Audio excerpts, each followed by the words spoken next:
Hi guys, this is Montana with Self-Reliance Mindset. I am in Tribune, Kansas today. I took a train out here by myself to meet family out here.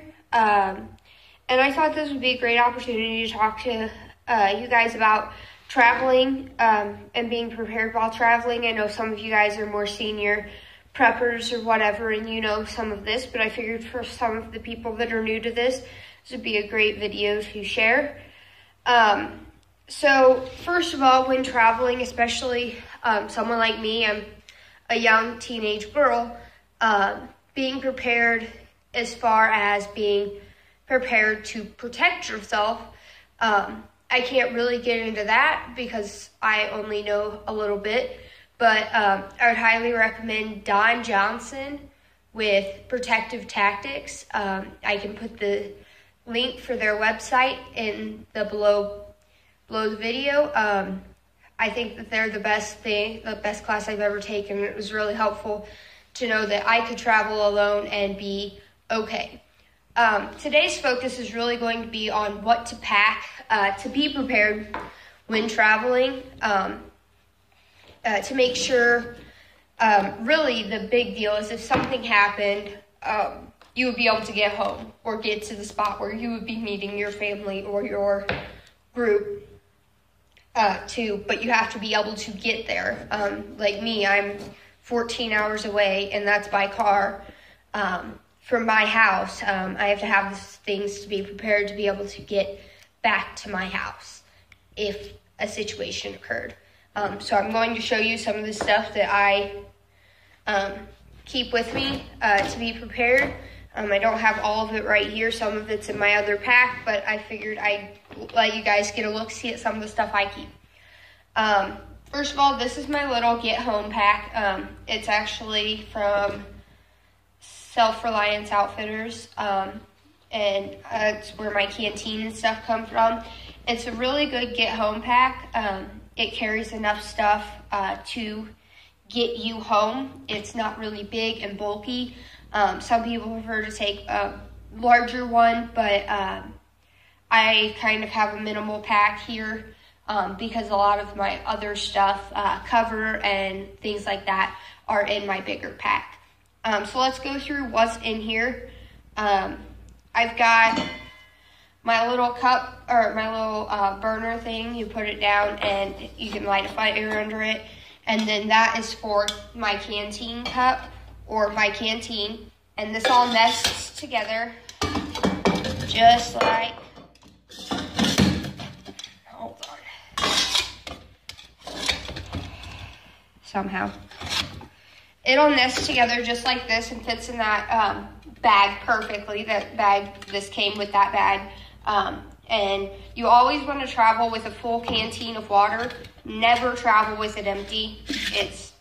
You always will have some clean water that you can get to immediately if you have it full. Also, while I'm on the thing of water, I have this, it's called the Frontier Water Pro. It's a water filtration system. Basically, you can drink a mud puddle using this straw-like thing. It's highly recommended that you keep some coffee filters with it, because then it'll extend the life of this straw, because they're not cheap. Further on, I have, let's go to fire. I have a ferro rod and striker in my kit at all times. It's a easy way to get a fire. It's also very easy to do in wet situations too, because it still lights. My lighter is not in here. It's in my other pack. Always have the lighter. I also have a big lighter that I wrap duct tape around. So I have my lighter and duct tape. It's in my other pack. But have multiple ways of creating fire. I also have a stick of fat wood. For you guys that don't know what fat wood is, it's kind of got, it comes from a pine, and it's got the sap in it is highly flammable, and just some shavings from this can start a fire really easy, even when it's wet. I also have a can of Surefire. This is a little canister, and it's got little sheets in it. Let's see if I can get this open. And these guys will, just one strike of the ferro rod, and those things will go up super easily and burn long enough to get other things going.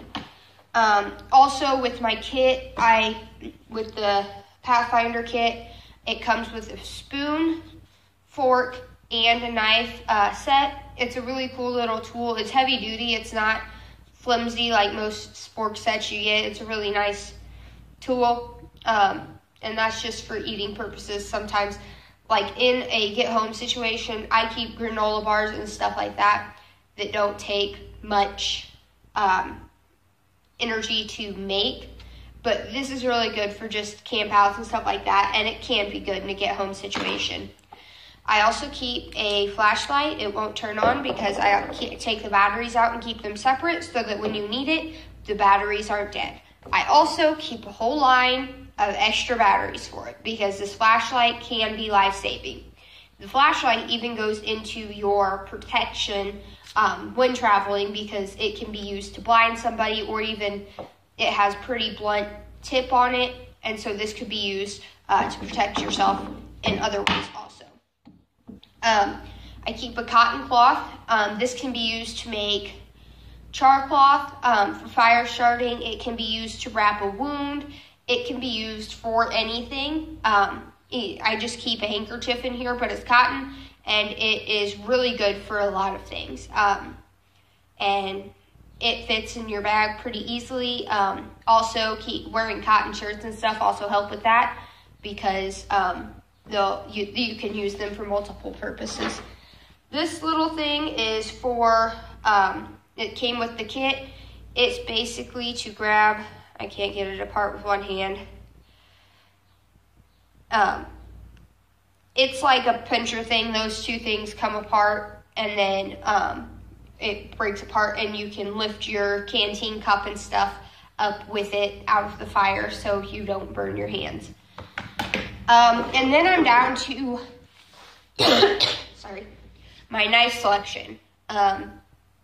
First and foremost, I carry my big knife, not on me on the train, because then you get weird looks. Some people do, and that's okay, but I prefer not to carry it on my hip when I'm on the train. This is my Jeff White. It's a very nice knife. I really like it. Everybody in the family has a Jeff White knife, and they're really nice and really sturdy, and they do the job really well. So I don't carry that one on the trip, but I always have it accessible and near me. On the trip, I carry this knife. It has a shorter blade. I carry this one in my pocket. It has a shorter blade on it. It's not very blunt, but the cool thing is it's got a glass breaker and a seatbelt cutter, and these can be used for many things. The glass breaker, honestly, is not recommended because you can seriously hurt somebody, but that can be used as a blood tip to protect yourself as. And also, I'm very caring, if you want to say, and it can be used to help people too. The seatbelt cutter can be used to remove clothing that you need to remove to assess a situation or help somebody. So this tool is a really handy tool just to carry on you on a day-to-day basis, let alone on a trip. I got this from my uncle. I don't know where he got it. And it's just a really handy tool, and it's heavy duty too. It weighs like a pound for a little knife. It's pretty heavy duty. And then here is my final knife I keep. This is not just a knife, it's a complete multi-tool. This one's nice and heavy. It's got the pliers, the knife, it has scissors, and it has screwdrivers in different sizes and all the different stars and that stuff. And it's a really nice tool to have in a survival situation, but this is not a reliable tool. This is a convenience tool, but you cannot rely on having this tool because there's so many moving parts, it's easily broken. So have one. You might need it. It might be helpful, but don't rely on it to be your only knife. As you see, I'm carrying 3, and that's just the ones that I brought out. I have a couple more in my bag. Always carry extra knives. It's life-changing. It's life-saving. But here's my little pack. I'll show you and that's all the stuff that I carry with me. Not including in my bag, there is granola bars, extra bottles of water, other things that would just help me make it home from where I'm at, anywhere that I would end up at, make it home or make it to a place where I can be self-sufficient. Thank you guys for watching. If you have any questions, I will answer them in the comments. Thank you guys. See you later. Bye.